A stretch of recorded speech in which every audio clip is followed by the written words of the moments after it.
मेरा नाम हंसिका है। मेरी शादी ऐसी ससुराल में हुई थी जहाँ पर मेरे पति और मेरे ससुर के अलावा कोई नहीं रहता था। जब ये रिश्ता मेरे घर पर आया था तो मेरे माता पिता को बहुत अच्छा लगा था, क्योंकि आजकल कौन नहीं चाहता कि कम मेंबर की फैमिली में अपनी बेटी की शादी की जाए। लेकिन अफसोस की बात एक ये थी कि मेरी शादी गांव में हुई थी। मैं शहर की पढ़ी लिखी लड़की थी और शहर में ही शादी करना चाहती थी। मेरी चाहत थी कि मेरी शादी किसी अमीर परिवार के लड़के से हो। सुना था कि ये लड़का भी अच्छी नौकरी करता है, लेकिन मैं तो शहर के पढ़े लिखे लड़के से शादी करना चाहती थी, जबकि ये लड़का गांव का पढ़ा लिखा लड़का था। जब मेरे माता पिता ने मुझे ये बताया कि ये लड़का बहुत अच्छा है और शहर में ही नौकरी करता है, लेकिन मैं ऐसे लड़की से भी शादी नहीं करना चाहती थी जो कुछ दिनों बाद ही मुझे छोड़कर शहर चला जाए और मैं उसके बिना अपनी जिंदगी अकेले ससुराल में रहकर गुजारूं। मेरे माता पिता ने मुझे बताया कि वो लड़का शहर में नौकरी जरूर करता है, लेकिन रहता अपने घर पर ही है।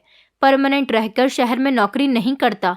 वो अपनी गाड़ी से सुबह शहर नौकरी करने के लिए रवाना हो जाता है और रात को अपने ऑफिस से घर आ जाता है।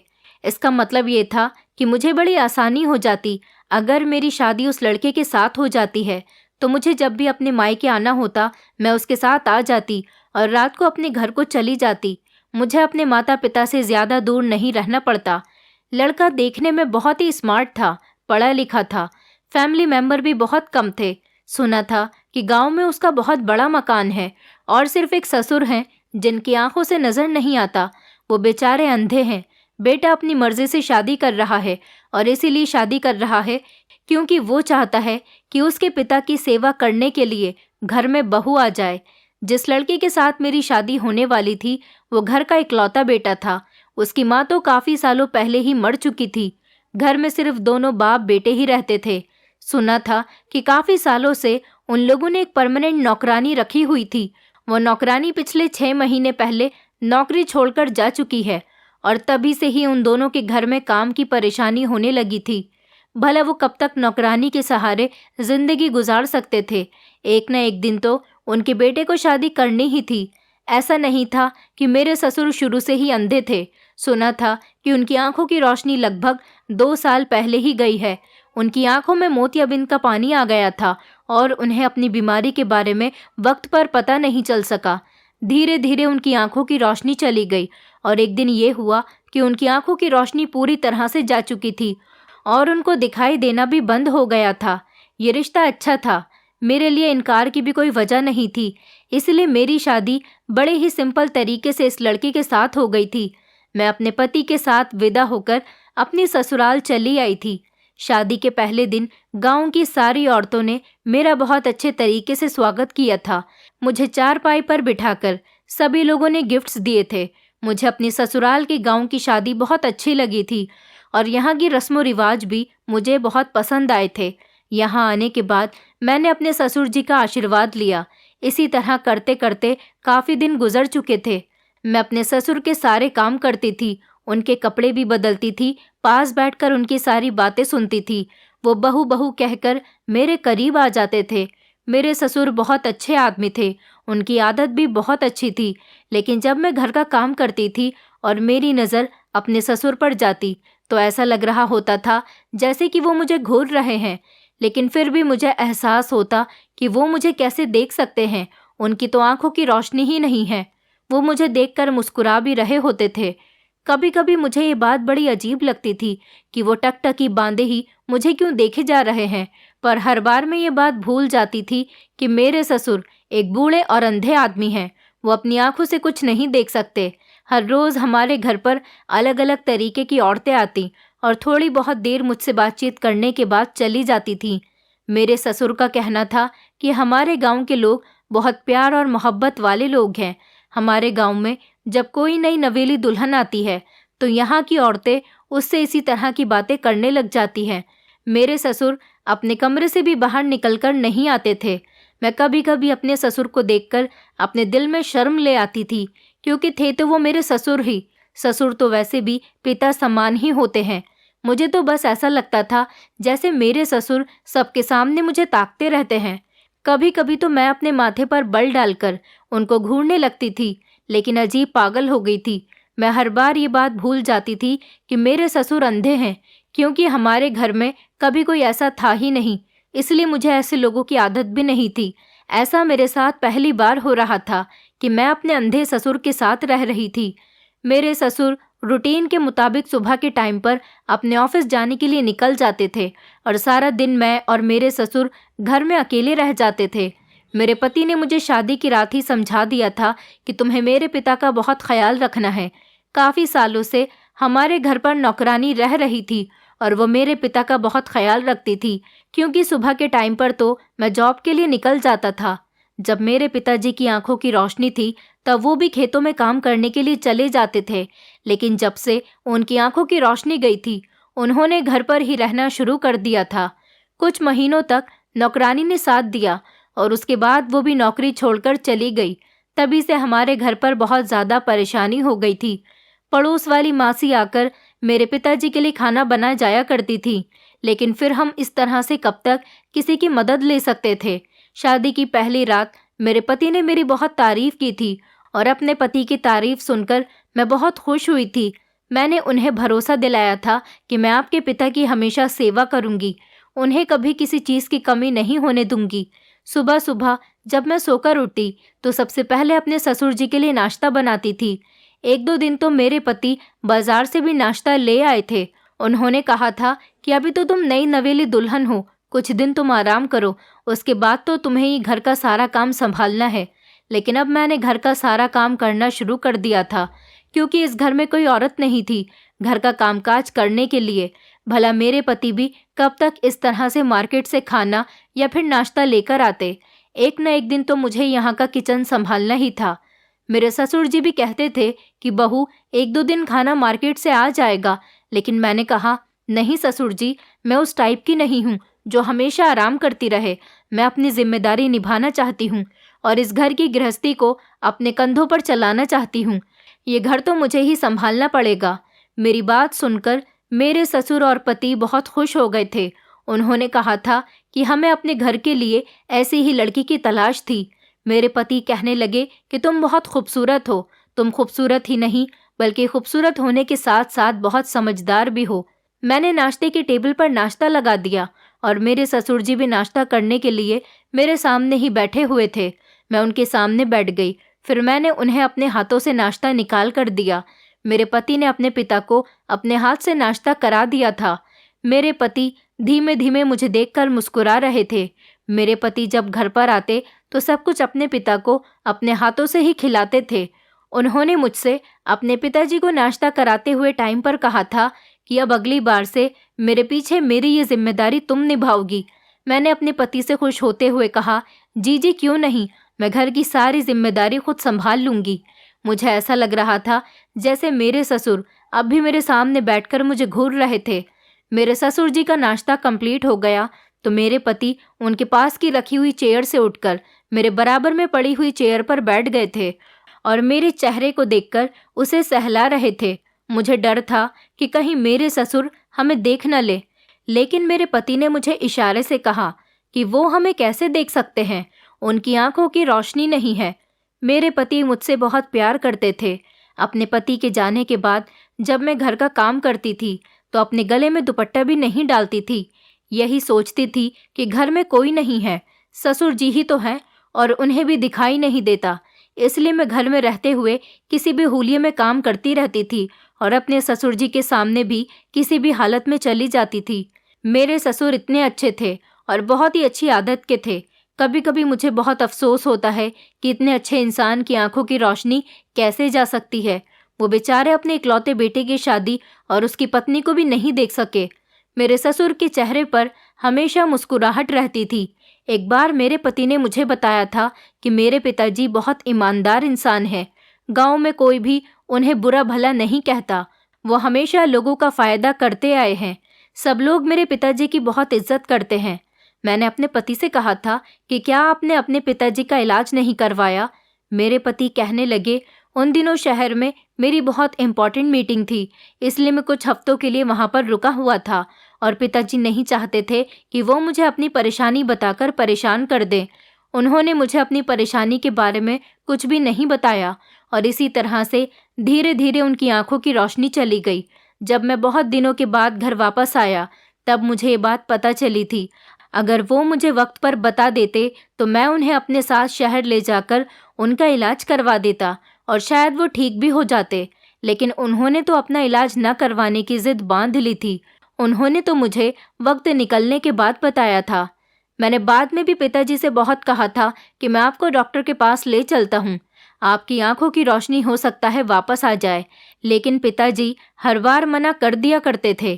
कहते थे कि बेटा, मेरी उम्र हो गई है, मैंने तो अपनी जिंदगी में काफ़ी कुछ देख लिया, अब तुम्हारी जिंदगी जीने का समय है, तुम शादी करो, अपनी जिंदगी जियो, मेरा क्या है, एक दिन इस दुनिया को छोड़कर चला जाऊंगा, बूढ़ा हो चुका हूँ, धीरे धीरे शरीर के अंदर बीमारियां पैदा होती रहेंगी और एक दिन मेरे साथ साथ सब कुछ खत्म हो जाएगा।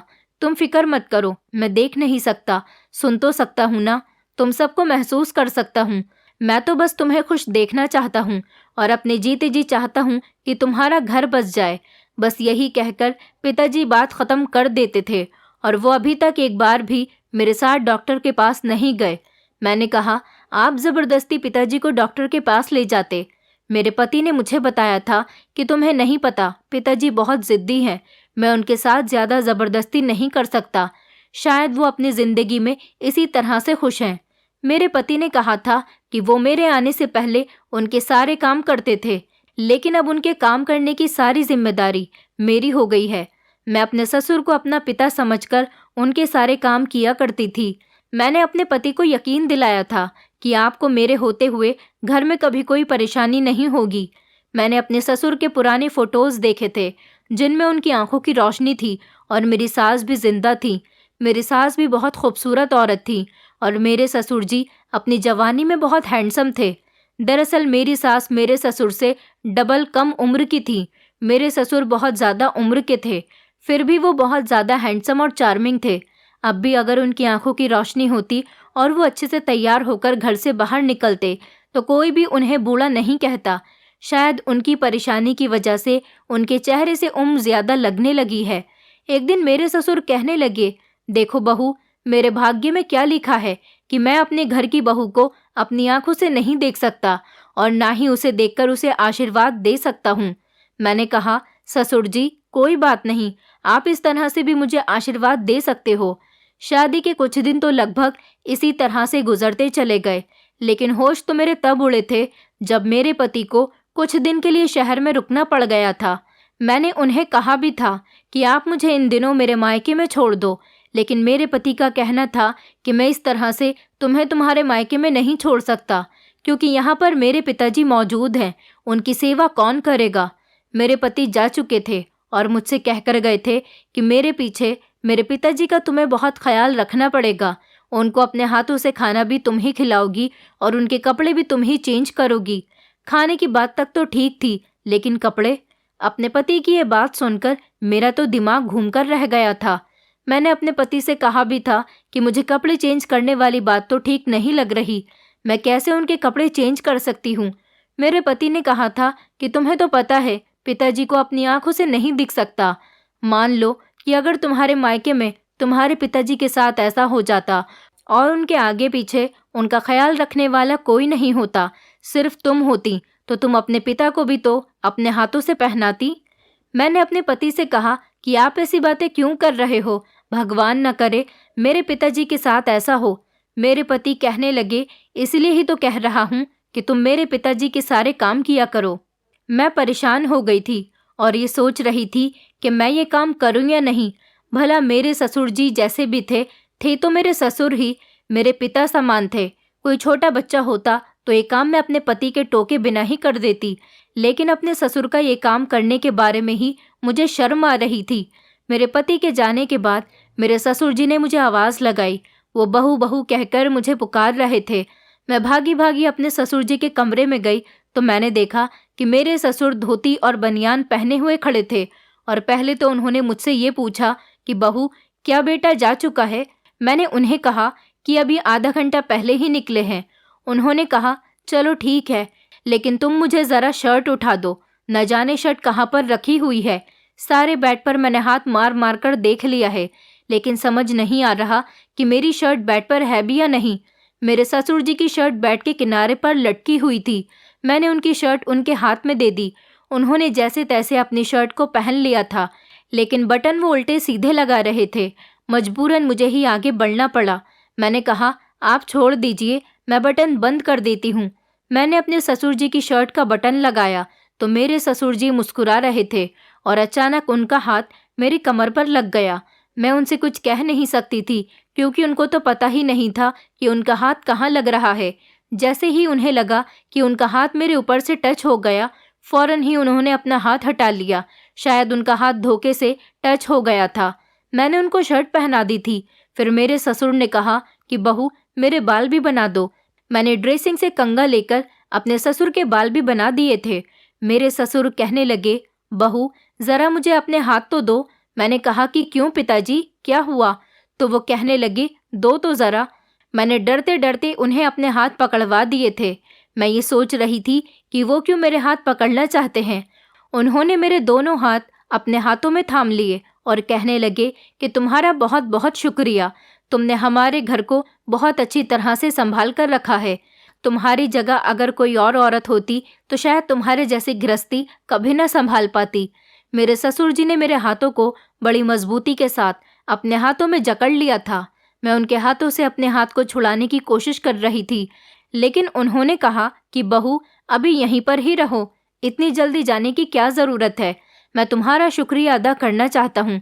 मैं तुम्हें देख तो नहीं सकता, लेकिन महसूस तो कर सकता हूँ। इसके लिए तुम्हारा हाथ पकड़ना चाहता था कि बहू कैसी होती है। भगवान ने मुझे कोई बेटी भी नहीं दी। अगर मेरी बेटी होती तो शायद वो भी तुम्हारी तरह मेरी सेवा नहीं करती। तुम्हें पता है, जब शारदा की मौत हुई थी तब मुझे उसकी मौत का बड़ा अफसोस हुआ था, क्योंकि वो मेरी हमसफ़र थी और मेरा बहुत ज़्यादा ख्याल रखती थी और हमारे घर की इकलौती औरत थी। मेरे बेटे को और मुझे छोड़कर इस दुनिया से चली गई थी। दोनों को बहुत अच्छी तरह से संभालती थी, लेकिन उसके बाद सारी जिम्मेदारी अकेले मेरे बेटों के कंधे पर आ गई। और शादी के बाद तुमने भी कुछ दिन अच्छी तरह नहीं गुजारे, क्योंकि मेरा सारा बोझ तुम पर पड़ गया। वो बड़े अफसोस के साथ ये सब कुछ कह रहे थे। मैंने कहा, आप किसी पर भी बोझ नहीं हो और मुझ पर तो बिल्कुल भी नहीं हो। मैं आपकी बेटी की तरह हूँ, आप मुझे अपनी बेटी ही समझो। मेरी बात सुनकर वो मुस्कुराने लगे थे। कहने लगे, तुम बहुत अच्छी हो और मेरा कितना ख्याल रखती हो। लेकिन अभी भी उन्होंने मेरा हाथ बड़ी मजबूती के साथ पकड़ा हुआ था।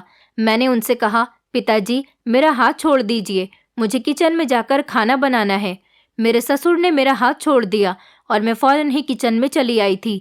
जैसे जैसे वक्त गुजरता गया, मेरे ससुर की हरकतें कुछ अजीब सी होने लगी थी। मेरे पति लगभग 1 या 2 महीने के लिए गए हुए थे।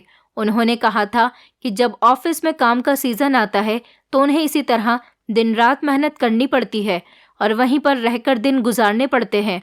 और इधर मेरे ससुर जी मेरे साथ बहुत ज़्यादा फ्री होने लगे थे। अब तो वो मुझे आवाज़ लगाकर कहते कि मुझे शर्ट पहना दो। शर्ट के बटन मुझसे ठीक से बंद नहीं होते। कभी कहते कि मेरे सर में मालिश कर दो और मेरी टांगें दबा दो, और वो कभी मुझसे अपने सर में तेल लगवाते थे। ये छोटे मोटे काम तो वो खुद भी कर सकते थे। शादी से पहले मुझे लगा था कि मेरी ससुराल में सिर्फ मेरे पति और मेरे ससुर हैं, तो मुझे घर में कोई काम ही नहीं करना होगा। लेकिन मैं तो अपने ससुर जी की वजह से घनचक्कर सी बनकर रह गई थी। सारा दिन बस मुझे काम ही काम में हो जाता था। मुझे आराम करने का मौका ही नहीं मिलता था, क्योंकि मेरे ससुर जी के बहुत सारे काम होते थे। वो बहाने बहाने से मुझे आवाज़ लगाकर अपने काम निकलवाते रहते थे। मैं मौका देखकर आराम करने के लिए अपने कमरे में ही गई थी। तभी अचानक मेरे ससुर जी के चिल्लाने की आवाज़ आने लगी। वो बहू बहू चिल्ला रहे थे।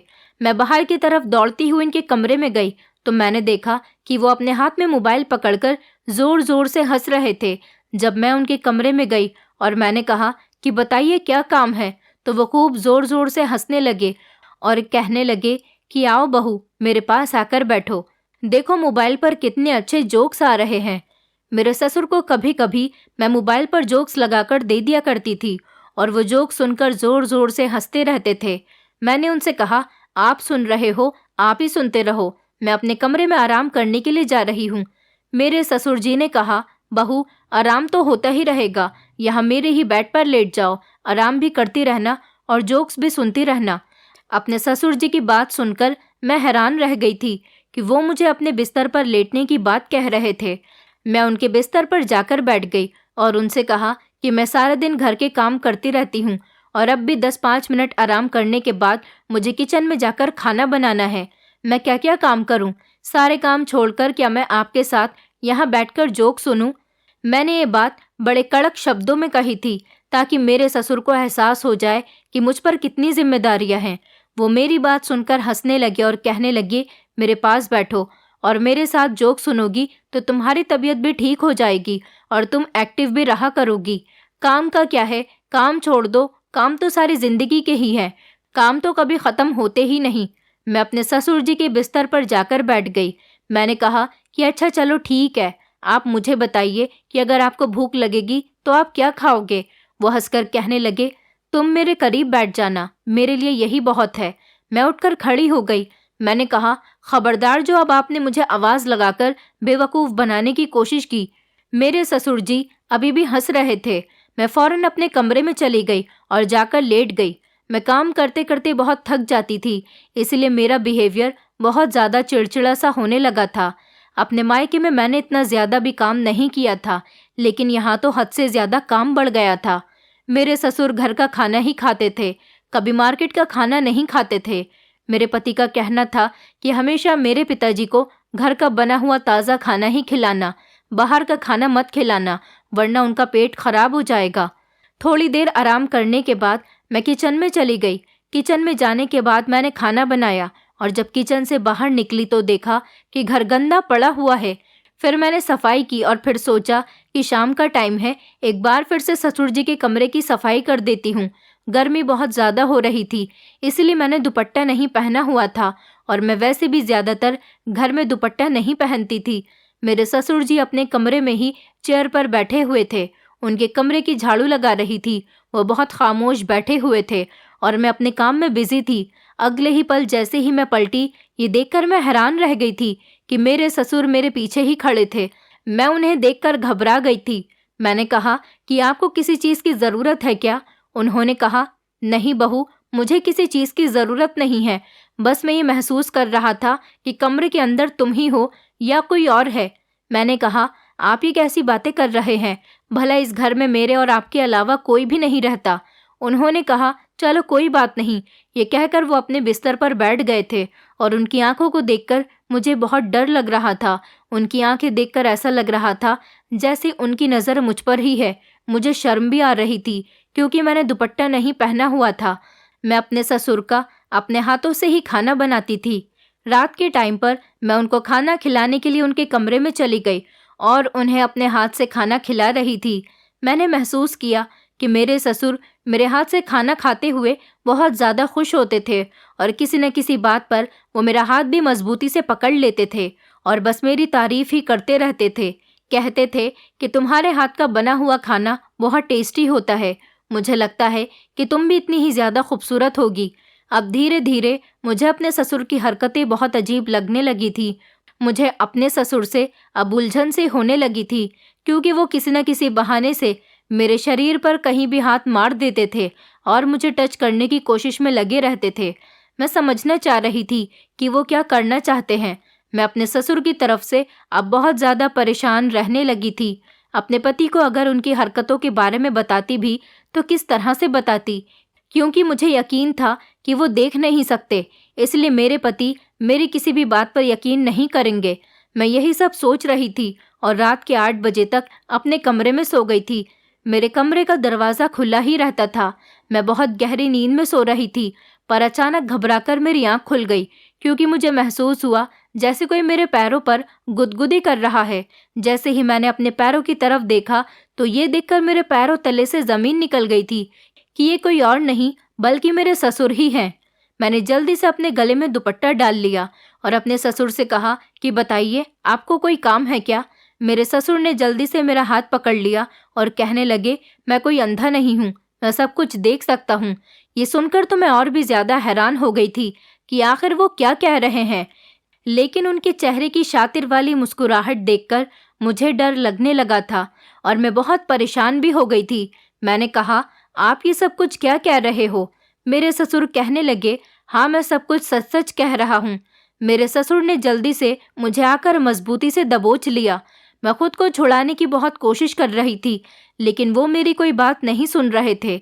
मैं चिल्लाने की भी कोशिश कर रही थी। उन्होंने मेरे मुंह पर हाथ रख लिया और फिर उसके बाद वो हुआ जो मेरे साथ नहीं होना चाहिए था। मुझे अपने ससुर से ऐसी उम्मीद नहीं थी। उन्होंने झूठ बोला था कि वो अंधे हैं और इस बात का फायदा उन्होंने मुझ पर उठाया था। उन्होंने मेरी इज्जत को तार-तार कर दिया था। मैंने उनसे कहा कि आपने मेरे साथ अच्छा नहीं किया। मैं आपकी सारी सच्चाई अपने पति के सामने खोलकर ही रहूंगी। मेरे ससुर कहने लगे, किस तरह खोलोगी? मेरा बेटा कभी तुम्हारी बात पर यकीन नहीं करेगा, क्योंकि उसे पता है कि मैं अंधा हूँ। वो तुम्हारी किसी बात पर यकीन नहीं करेगा, बल्कि तुम्हें ही इस घर से धक्के मारकर निकाल देगा अगर तुमने उसके पिता पर कभी भी इस तरह का आरोप लगाने की कोशिश की। मैं अपने ससुर की बात सुनकर बहुत ज्यादा डर गई थी कि ये बिल्कुल सही कह रहे हैं। मेरा पति कभी भी मेरी बात पर भरोसा नहीं करेगा, लेकिन मेरे ससुर ने जो मेरे साथ किया था वो मेरे लिए बहुत ही खतरनाक साबित हुआ था। मैं बिल्कुल लाचार हो गई थी और जमीन पर बैठकर जोर जोर से रो रही थी। मेरे ससुर कहने लगे, मेरी नज़र तुम पर पहले दिन से ही है, क्योंकि तुम बहुत ज़्यादा खूबसूरत हो। मैंने उनसे कहा, आपने मेरे साथ ये सब कुछ क्यों किया? उन्होंने बताया कि मैं बहुत मेहनत मजदूरी करके अपने बेटे को पाल रहा था, लेकिन जब से वो शहर गया था उसने मुझ पर ध्यान देना ही बंद कर दिया था। फिर मैंने प्लान बनाया कि अपने बेटे का ध्यान अपनी तरफ करने के लिए मुझे अंधा बनना पड़ेगा, इसलिए मैंने अपने बेटे से झूठ बोल दिया। इस झूठ का असर ये हुआ कि मेरे बेटे का पूरा ध्यान मुझ पर ही रहने लगा। फिर उसने शादी की और वो तुम्हें घर पर लेकर आ गया। तुम्हें तो देखते ही मेरी नीयत तुम पर खराब हो गई थी और मेरा बेटा यही समझता रहा कि मैं अंधा हूँ, और तुमने भी इस बात पर यकीन कर लिया कि तुम्हारा ससुर अंधा है।